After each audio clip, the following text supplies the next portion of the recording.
I didn't cry when my heart monitor flatlined.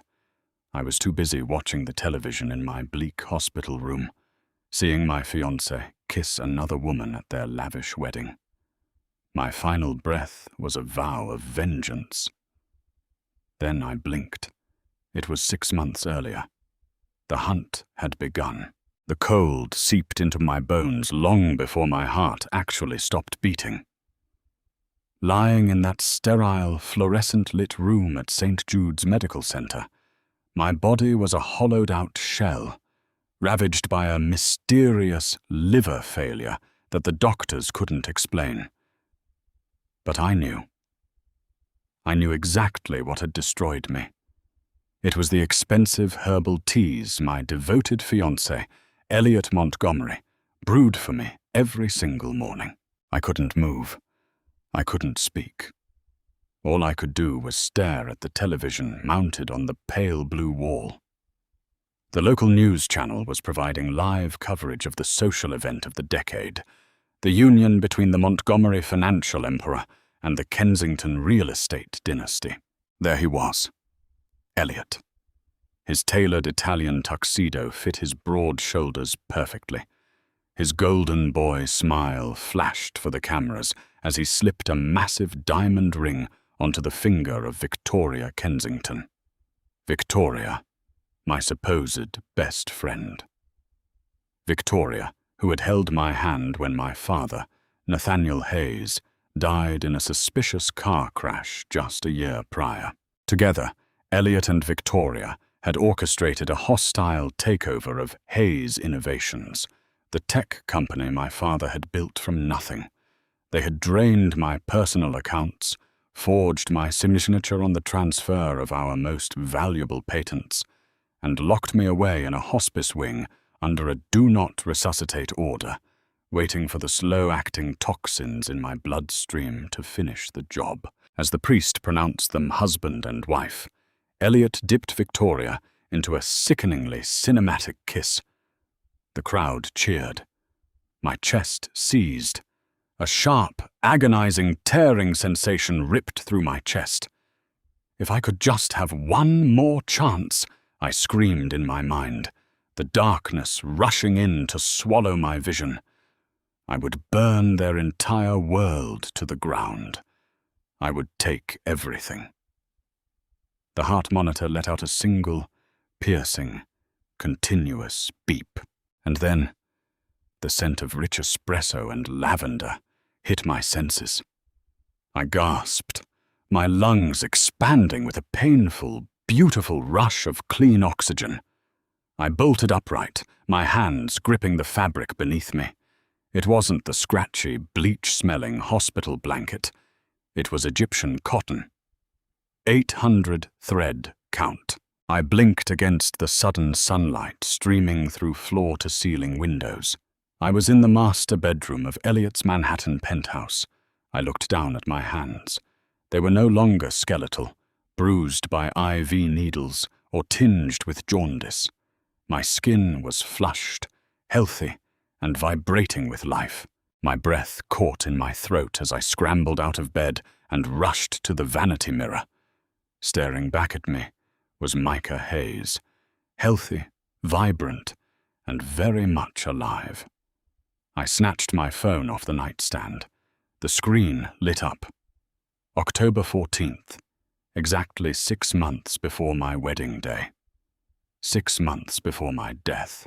A hysterical, breathless laugh bubbled up from my throat, quickly turning into a sob, and then hardening into a cold, terrifying silence. It wasn't a dream. The memory of dying was too visceral, the pain too absolute. I had been sent back. The universe, in its infinite irony, had granted my dying wish. The bedroom door clicked open, and the breath froze in my lungs. Elliot walked in, carrying a silver tray. A single pink rose rested next to a steaming porcelain cup. He wore his casual weekend cashmere, his dark hair perfectly tousled. To the rest of the world, he was the picture of devoted perfection. But looking at him now, I didn't see the man I loved. I saw the monster who had meticulously planned my murder. "Morning, sleepyhead," Elliot said, his voice a smooth, comforting baritone that made my stomach violently churn. "I brought you your favorite, the special blend." He set the tray on the nightstand and turned to me, his arms opening for an embrace. Every instinct in my resurrected body screamed at me to run to the kitchen, grab the chef's knife, and plunge it into his chest. My hands trembled, curling into tight fists. "Breathe, Micah," I commanded myself. "If you kill him now, you go to prison. He dies a martyr, and his family keeps your father's legacy. He doesn't just deserve to die. He deserves to lose everything first." I forced my hands to relax and painted a groggy, affectionate smile on my face. I stepped into his arms. Touching him felt like embracing a corpse, but I buried my face in his chest so he couldn't see the absolute hatred burning in my eyes. "Thank you, darling," I murmured, my voice perfectly pitched with naive adoration. "You always take such good care of me." "Only the best for my future wife." He kissed the top of my head. "Drink up, Maddie. You need your strength for the wedding planning." I pulled away, offering a sweet smile. I picked up the porcelain cup. The faint, earthy smell of the herbs, the slow poison, wafted up. "I will," I said softly. "I'm going to jump in the shower first. Put it on my vanity?" "Of course," he said, completely unsuspecting. The moment the bathroom door locked behind me, I poured the toxic tea down the marble sink, watching it swirl down the drain like the life I was leaving behind. I ran the water to wash away the residue, looking at my reflection in the mirror. The naive, trusting Micah Hayes was dead. The woman looking back at me was a ghost seeking retribution, and I was going to bleed Elliot Montgomery dry. 2 weeks later, the board of Hayes Innovations was finalizing the merger. In my previous life, I had signed over my majority voting rights to Elliot, believing his lie that he could navigate the vicious corporate waters better than a grieving daughter could. That signature had been my death warrant. This time, I was playing a different game. I needed an ally. Someone ruthless, brilliant, and completely off the Montgomery family's radar. I found him in a dimly lit dive bar in Brooklyn, nursing a glass of cheap bourbon. Liam Donovan.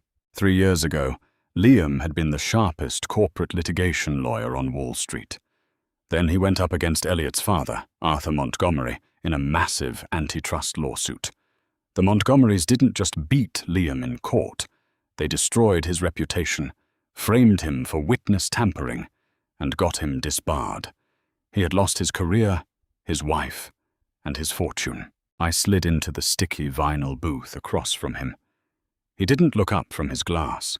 His jaw was covered in dark scruff, and his suit had seen better days, but the intelligence in his dark eyes was still sharp when he finally glared at me.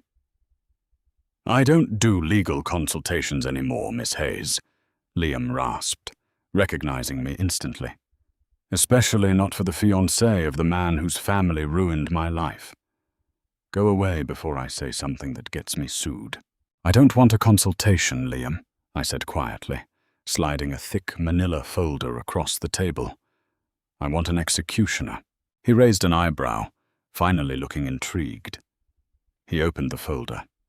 Inside were detailed blueprints, financial projections, and patent applications for something called the Project Daedalus. It was a revolutionary AI algorithm my father had been developing in secret before his death.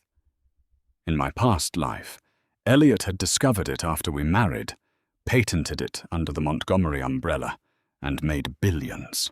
"This is," Liam muttered, scanning the pages, his lawyer's mind instantly recognizing the value. "This is a gold mine. Why are you showing me this?" Because Elliot doesn't know about it yet, I leaned forward, lowering my voice. And I want you to help me use it as bait. I want to set up a blind shell corporation offshore. We are going to leak the existence of this algorithm to Elliot through back channels. We will make him believe that a rival tech firm is on the verge of acquiring it. Liam's eyes narrowed. He's an arrogant bastard. If he thinks someone is going to beat him to a billion-dollar prize, he'll do anything to buy them out first. Exactly. I smiled coldly. I want him to buy the rights to this technology from our dummy corporation. But I'm going to set the price so astronomically high that he can't use Montgomery corporate funds without board approval.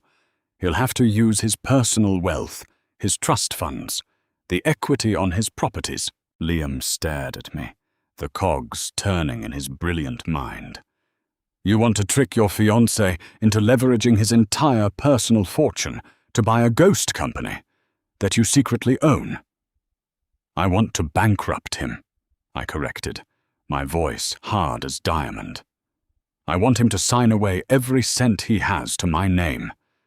And when he realizes the technology requires a secondary access key that only I possess, making his purchase entirely worthless, he will be destitute. Liam looked at me for a long time, searching for the punchline. When he realized there wasn't one, a slow, predatory grin spread across his face. Miss Hayes, you might just be my new favorite person. Let's destroy this son of a bitch. The trap was set. Over the next month, I played the role of the oblivious, wedding-obsessed bride to absolute perfection. I dragged Elliot to cake tastings, floral arrangements, and endless fittings. Every time I looked at him, I acted as though the sun shone out of his eyes. And every morning, I dutifully took the tea he brought me, carrying it to the bathroom and pouring it down the drain. He was so arrogant, so secure in his control over me, that he didn't even notice the massive financial web Liam and I were spinning around him. The real test of my acting abilities, however, came during a private dinner with Elliot's mother, Evelyn Montgomery. We were dining at Le Chien Noir, an exclusive, ridiculously overpriced French restaurant in Manhattan.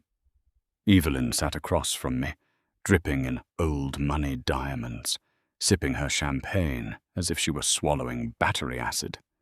She had always hated me. To her, the Hayes family was new money, tech upstarts who lacked the breeding of the Montgomerys. In my past life, I had desperately tried to win her approval. Tonight, I just enjoyed the show. I must say, Micah, Evelyn drawled, looking down her aristocratic nose at my elegant but understated dress. I was surprised Elliot chose you. We always assumed he would settle down with Victoria Kensington.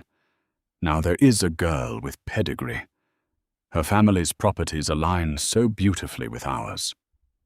Elliot shot his mother a warning look, placing a reassuring hand over mine. Mother, please. Maddie is the love of my life. I fought the urge to vomit at his touch.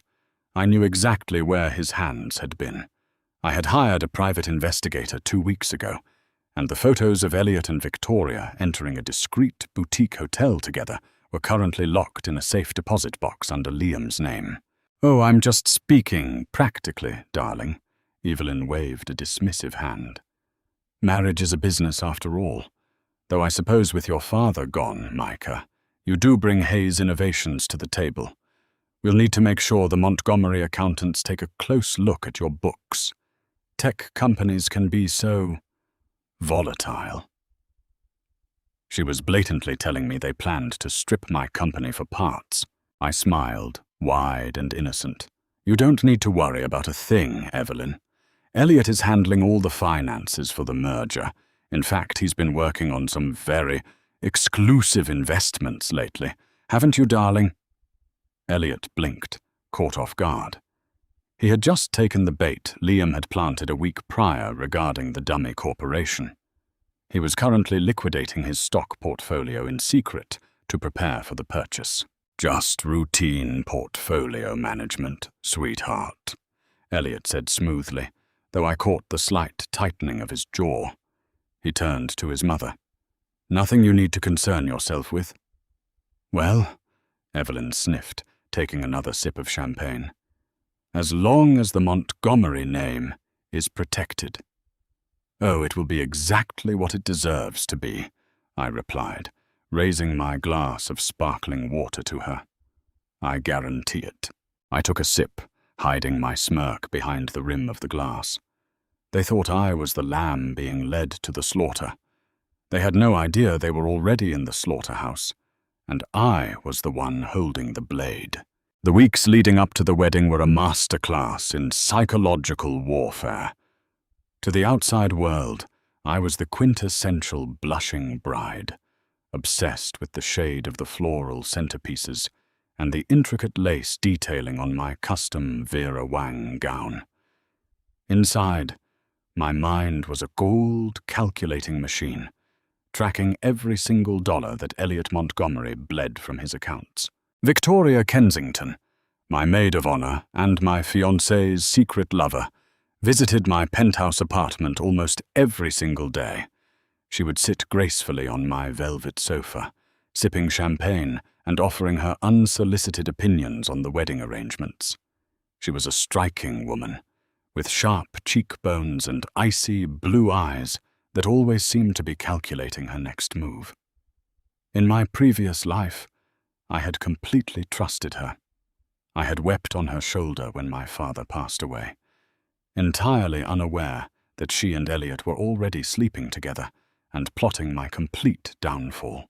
"Are you absolutely certain about the platinum bands, Micah?" Victoria asked one Tuesday afternoon, idly swirling the champagne in her crystal flute. "Gold just feels so much more traditional, doesn't it? More grounded. Platinum is terribly expensive, and you do not want to strain Elliot's finances before the honeymoon." I smiled sweetly, suppressing the intense urge to throw my hot coffee directly into her perfectly powdered face. "Oh, Victoria, you worry far too much about money. Elliot is doing phenomenally well. In fact, he is working on a massive tech acquisition right now. He told me it is going to triple his personal net worth within the next quarter. I am just letting him handle the business side of things. He is so brilliant at it." I watched the subtle shift in Victoria's expression, the faint widening of her eyes, the sudden stillness of her posture. She leaned forward, suddenly incredibly interested. "A new acquisition? Truly. He has not mentioned anything to me about that. What kind of technology is it?" "Something about artificial intelligence," I replied casually, waving my hand as if the details completely bored me. "Project Daedalus, I think he called it. He said another firm was trying to buy it, but he managed to outbid them by liquidating his trust funds. He is so incredibly bold, isn't he?" Victoria's smile became strained, rigid at the edges. "Liquidating his trust funds? Goodness, that is quite the gamble, Micah." "He knows what he is doing," I said brightly. I knew precisely what Victoria would do next. The moment she left my apartment, she would call Elliot and demand to know why he was making such massive financial moves without consulting her. And Elliot, deeply arrogant and protective of his ego, would dismiss her concerns, assuring her that he was securing $1 billion asset that would fund their extravagant lifestyle long after I was safely dead and buried. My words were designed to drive a wedge of paranoia between the two conspirators, and it worked flawlessly. Meanwhile, in a secure office building in downtown Manhattan, Liam Donovan was executing the financial trap with surgical precision. Our offshore dummy corporation, Aegis Global Holdings, had officially acquired the rights to my father's unfinished algorithm. Liam had subsequently forged a paper trail indicating that a massive Silicon Valley conglomerate was preparing a hostile bid for the technology. Elliot took the bait entirely. Desperate to secure the asset before the supposed conglomerate could snatch it away, he bypassed the Montgomery corporate board entirely. He knew his mother, Evelyn, would demand months of tedious due diligence, and he believed he did not have the time. Instead, Elliot quietly leveraged everything he personally owned. He mortgaged his penthouse. He drained his robust investment portfolios. He liquidated his offshore accounts. He even took out high-interest, short-term loans against his future inheritance. He gathered a staggering $150 million in liquid capital. 2 nights before the wedding, I met Liam in a secluded booth at a quiet, dimly lit steakhouse. Liam slid a sleek, black leather folder across the polished mahogany table. His dark eyes were gleaming with an intense, predatory satisfaction. "It is done," Liam said softly, his voice a low rumble of triumph. "Elliot signed the final wire transfers an hour ago. The funds have been successfully deposited into the Aegis Global accounts. He believes he now owns the exclusive, unassailable rights to Project Daedalus." I opened the folder, my eyes scanning the heavily redacted banking documents. The numbers were staggering. $150 million transferred cleanly out of the Montgomery estate and directly into a corporate structure that I completely controlled. "And the secondary access keys?" I asked, my heart pounding a steady, victorious rhythm against my ribs. "Hard-coded into the core architecture of the software," Liam confirmed, leaning back and taking a slow sip of his bourbon. "The algorithm is completely encrypted and entirely useless without a specific sequence of biometric data.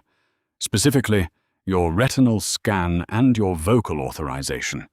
Elliot bought $1 billion lockbox, and you are the only person on the entire planet who possesses the key. He owns absolutely nothing." I closed the folder, a long, trembling breath escaping my lips. The sheer magnitude of what we had accomplished was intoxicating. "He is broke." "He is worse than broke, Micah," Liam corrected, a dark smirk playing on his lips. "He is heavily leveraged. When those short-term loans mature next month, and he cannot produce the profits from the algorithm, his creditors will completely strip him bare.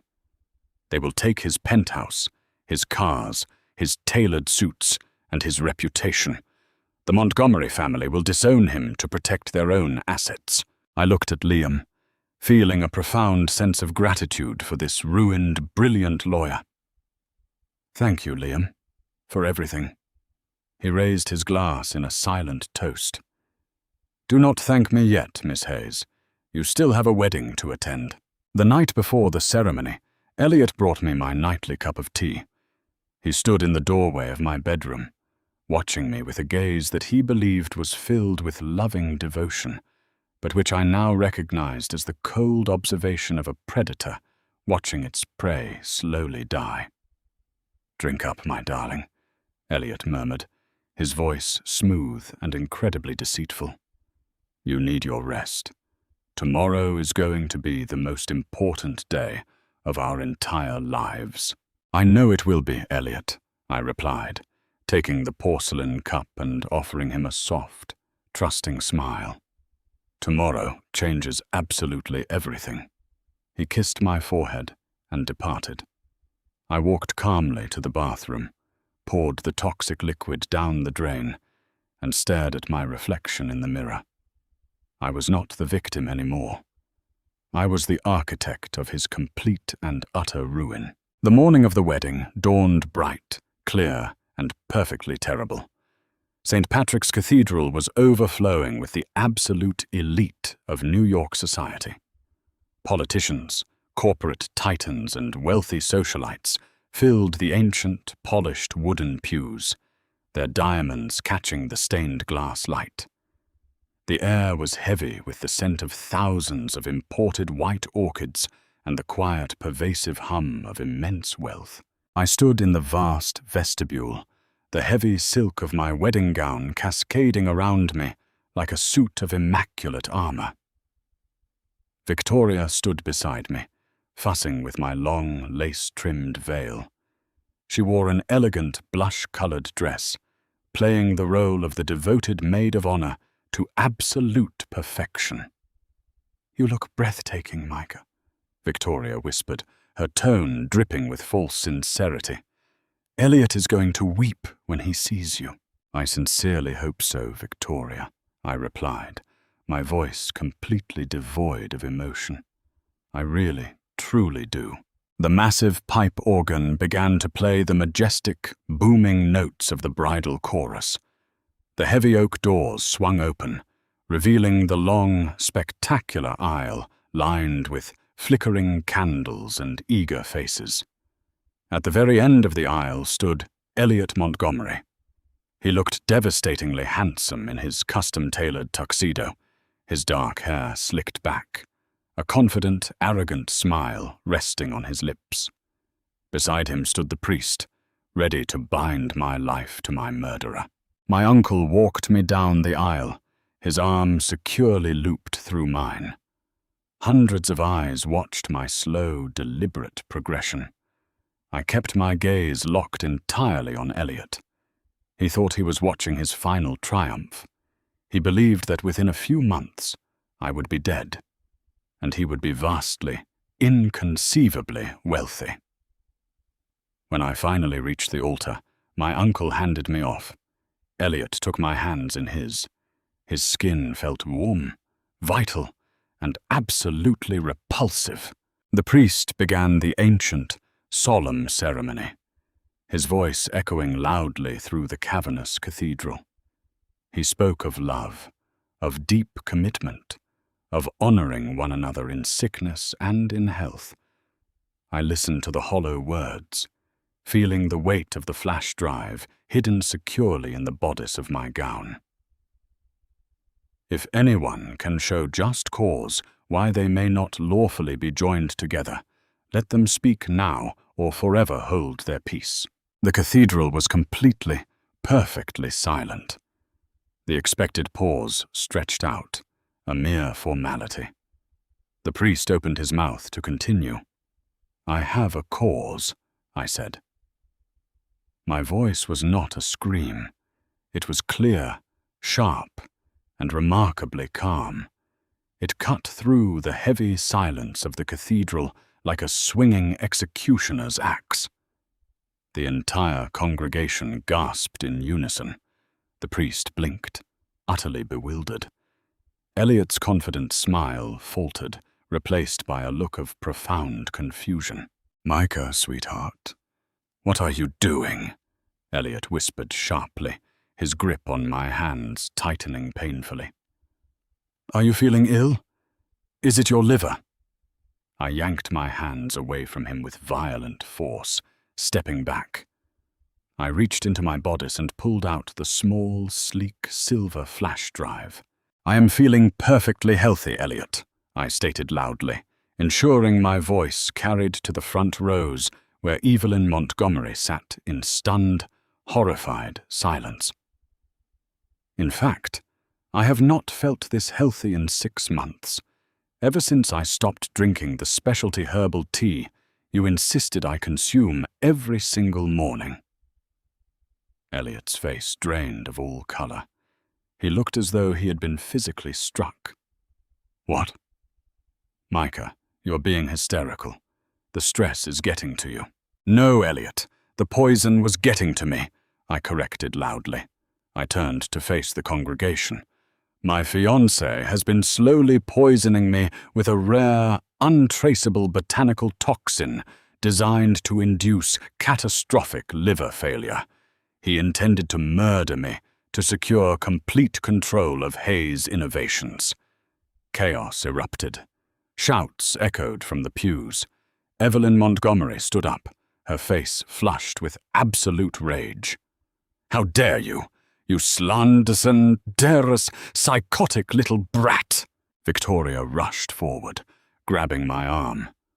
"Micah, stop this instantly. You are ruining everything." I violently shoved Victoria away. "Do not touch me, Victoria. Or should I call you Elliot's mistress? I gestured to the flash drive in my hand. I have the security footage of your weekly meetings at the Mercer Hotel. I have the audio recordings of you both discussing my impending death. I have the laboratory results from the independent toxicologist who tested the tea Elliot gave me. Elliot lunged forward, his handsome face twisted into a mask of pure, unadulterated desperation. You are lying! This is insane! Someone call a doctor. She has completely lost her mind.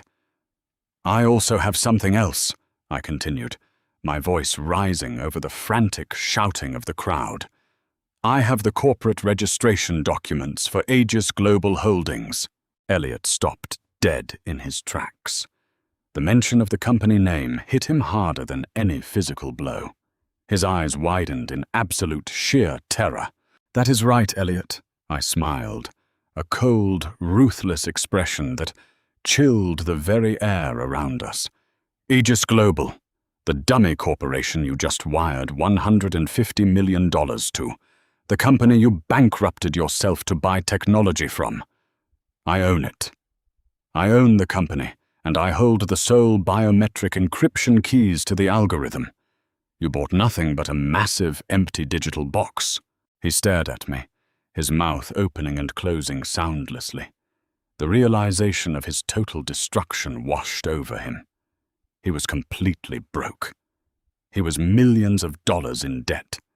He was exposed as a fraud, an adulterer, and an attempted murderer in front of the most powerful people in the city. You set me up, Elliot choked out, his voice trembling with disbelief and mounting fury. You killed me first, I whispered, softly enough that only he could hear. The heavy wooden doors at the back of the cathedral burst open. Several uniformed police officers, led by two stern-faced detectives, strode purposefully down the long center aisle. Liam Donovan stepped out from behind a massive stone pillar near the choir loft, giving me a brief, sharp nod. He had delivered the evidence to the district attorney that very morning. Elliot Montgomery, the lead detective announced, his voice booming over the chaos of the ruined wedding. You are under arrest for the attempted murder of Micah Hayes, as well as multiple counts of corporate fraud. The officers grabbed Elliot, forcing his arms behind his back and clicking heavy steel handcuffs onto his wrists. He did not fight them. He simply stared at me, his eyes hollow, finally understanding that the naive, trusting girl he had planned to slaughter had become the absolute architect of his inescapable doom. I turned my back on him. I picked up the heavy train of my incredibly expensive wedding gown and began to walk back down the long aisle. The elite crowd parted for me in stunned, terrified silence. I walked out of the cathedral and into the bright, clear afternoon sunlight. I left the church, I left my cruel fiancé, and I stepped forward to inherit his entire world. Did Micah's revenge satisfy your craving for justice? The Montgomery Empire crumbled, but there are always more secrets hidden in the ashes of the elite. If you loved this tale of betrayal, rebirth, and ultimate retribution, hit that like button right now. Share this video with anyone who loves a good comeback story, and do not forget to subscribe to our channel for more thrilling, intense audio dramas every single week. Ring the bell so you never miss out today.